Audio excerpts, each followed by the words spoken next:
Hai, Assalamualaikum warahmatullahi wabarakatuh. Perkenalkan, nama aku Hanifah Effendi dengan NIM 220454014, Prodi Pendidikan Geografi, Fakultas Ilmu Sosial, Universitas Negeri Padang. Baiklah, di sini saya akan menjelaskan mengenai bab The Home. Tugas ini saya buat untuk melengkapi tugas pada mata kuliah Geografi Sosial dengan dosen pengampu yaitu Ibu Mentari Dian Pertiwi, MPD. Baiklah, di sini Hani akan menjelaskan mengenai The Home, rumah. Rumah bukan hanya sekedar struktur 3 dimensi.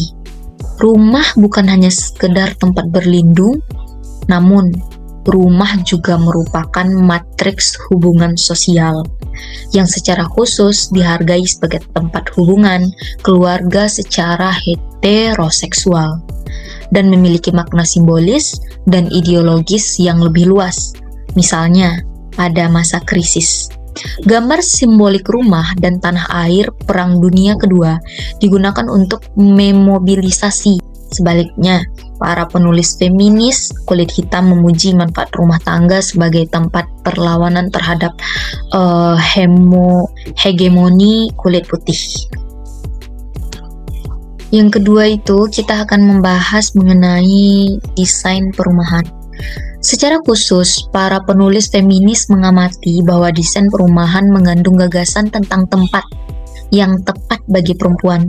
Oleh karena itu, mereka berpendapat bahwa karena lingkungan dan bangunan tempat mengandung makna, misalnya tentang apa yang dimaksud dengan aktivitas pribadi dan apa yang publik dan untuk siapa, serta pelaku apa yang pantas bagi laki-laki dan perempuan di lokasi tertentu.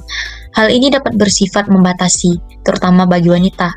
Dengan cara ini, para akademisi feminis berargumen bahwa lingkungan binaan berkontribusi dalam melanggengkan masyarakat patriarki yang menghasilkan lingkungan tersebut. Di desain rumah ini juga membahas tentang yang pertama itu adalah gender, dan lingkungan binaan. Sebelum berkembangnya kapitalisme industri di Eropa, produksi komunitas misalnya membuat kue, bertani, dan reproduksi terjadi di lingkungan yang bersama. Tidak ada tingkat pemisahan aktivitas ke dalam ruang dan yang berbeda di rumah tangga tempat kerja seperti saat ini. Sebaliknya, masyarakat lebih menjalani hidup komunal. Rata-rata rumah tangga tidak hanya mencangkup kerabat dekat seperti orang tua dan anak, tapi juga kerabat, pembantu, dan pekerja magang lainnya. Menurut kelompok desainer feminis yang dikenal dengan matriks, bentuk hubungan sosial ini terlihat jelas pada desain dan tata letak rumah saat ini. Ini adalah struktur dasar yang mengakomodasi aktivitas reproduksi seperti makan, tidur, memasak, serta tugas-tugas yang terkait dengan produksi dan perdagangan. Peran perempuan juga berubah. Pada abad ke-16 dan ke-17, perempuan telah berpartisipasi dalam kehidupan komersial dengan privatisasi keluarga dan pemisahan rumah dan pekerjaan. Muncullah ideologi baru tentang perbedaan gender. Sebuah elemen kunci diantaranya adalah pemujaan terhadap wanita sejati. Perempuan dianggap memiliki kualitas emosional yang diperlukan untuk membina keluarga dan menjalankan rumah tangga, yaitu lembut, lemah, pasif, posesif. Sedangkan laki-laki dipandang sebagai sosok yang berapi-api, aktif, agresif, dan cocok dalam dunia kerja publik. Gagasan bahwa ibu atau istri diperlukan agar rumah tangga keluarga dapat berfungsi secara sehat menjadi norma yang diterima Inggris pada tahun 1991. Perempuan dianggap bertanggung jawab atas pemeliharaan rumah, kesejahteraan emosional, keluarga, dan reproduksi rumah tangga kerja berbayar. Kutipan ini berasal dari seorang insinyur pada pertengahan abad yang ke-19. Di antara kelas pekerja, istilah yang mengurus rumah, istri dari laki-laki yang bekerja juga merupakan pengurus rumah tangganya. juru masak, dan beberapa pekerjaan rumah tangga lainnya yang digabung menjadi satu. Dan apakah dia adalah seorang perempuan yang mengatur atau salah satu pengatur? Tergantung apakah suatu tempat tinggal akan menjadi rumah yang layak atau rumah yang bukan rumah. Yang kedua, yang dibahas yaitu kritik terhadap pekerjaan mengenai gender dan perumahan. Studi mengenai gender, desain perumahan dan struktur tata ruang kota memainkan peran penting dalam perkembangan geografi feminis pada tahun 1980. Secara khusus dengan meroyoti konstruksi sosial masyarakat sebagai laki-laki dan swasta sebagai perempuan. Dengan melakukan hal tersebut, tulisan feminis ini meletakkan dasar bagi tantangan terhadap secara berpikir dualistik, laki-laki, perempuan, publik, swasta, rumah, kantor, dan runtuhnya batas-batas tersebut. Rumah bukan hanya sekedar lokasi fisik, tetapi juga matriks hubungan sosial. Ini adalah lokasi di mana kehidupan rutin kita sehari-hari dimainkan. Tidak mengherankan, rumah kita mungkin lebih dari lokasi geografis lainnya, mempunyai tuntunan yang kuat atas waktu, sumber daya, dan emosi kita. Yang ketiga itu adalah pengalaman di rumah.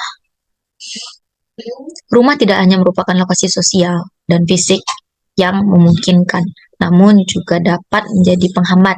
Dengan demikian, makna rumah bisa berbeda-beda antara individu yang satu dengan individu yang lain. Rumah disebut juga sebagai tempat bekerja, rumah disebut juga sebagai tempat kekerasan, rumah disebut juga sebagai tempat perlawanan, rumah disebut juga sebagai tempat hubungan non-heteroseksual. Rumah juga sebagai tempat untuk berlindung, untuk perapian, untuk hati, untuk privasi. Rumah sebagai tempat berlindung, rumah adalah struktur material yang memberikan keamanan fisik dan perlindungan dari unsur-unsurnya. Rumah sebagai perapian, memberikan rasa hangat, rileks, nyaman, dan suasana rapi bagi pengunjung. Rumah sebagai hati, rumah didasarkan pada hubungan saling mendukung dan kasih sayang. Untuk itu adalah sebuah situs cinta, emosi, kebahagiaan, dan stabilitas. Rumah sebagai privasi, berada di tempat pribadi adalah bagian utama dari arti rumah. Yang keempat itu adalah moral ekonomi rumah tangga. Rumah adalah fokus dan poros konsumsi. Rumah tidak hanya menjadi objek konsumsi, namun juga merupakan wadah di mana banyak konsumsi berlangsung.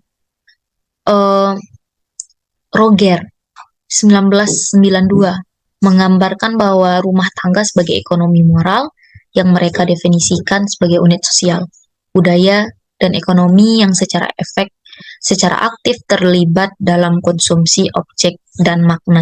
Mereka berargumentasi bahwa objek dan teknologi seperti televisi, komputer, makanan, dan lain-lain sangat penting dalam produksi identitas, integritas, dan keamanan rumah tangga, sekaligus menempatkan rumah tangga dalam lingkup publik yang lebih luas, dan perekonomian formal. Ketika anggota rumah tangga membeli barang-barang domestik, barang-barang tersebut berpindah dari ruang publik. Tempat barang-barang tersebut diproduksi ke dalam rumah. Tempat barang-barang tersebut menjadi bagian dari dinamika kehidupan rumah tangga sehari-hari. Di sini mereka didomestikan dalam konteks hubungan sosial tertentu dari masing-masing rumah tangga dan memanfaatkan biografis, sejarah, politik, dan kepercayaan mereka sendiri. Untuk membangun makna ekonomi pribadi, Roger mengidentifikasi 4 proses yang melaluinya hal ini terjadi. Propsiasi, penggabungan, objektifikasi, dan konversi. Kesimpulan yang dapat kita ambil dari apa itu the home, rumah bukan hanya sekedar struktur 3 dimensi, tempat berlindung, namun juga merupakan matriks hubungan sosial yang secara khusus dihargai sebagai tempat hubungan keluarga dan memiliki makna simbolis dan ideologis yang lebih luas, misalnya pada masa krisis atau peperangan. Bukan hanya membahas apa itu rumah, namun pembahasan mengenai rumah ini juga meliputi apa itu fungsi rumah, moral ekonomi dalam rumah, apa yang terjadi di dalam rumah, bahkan desain rumah tersebut juga ikut terbahas dalam pembahasan mengenai The Home ini.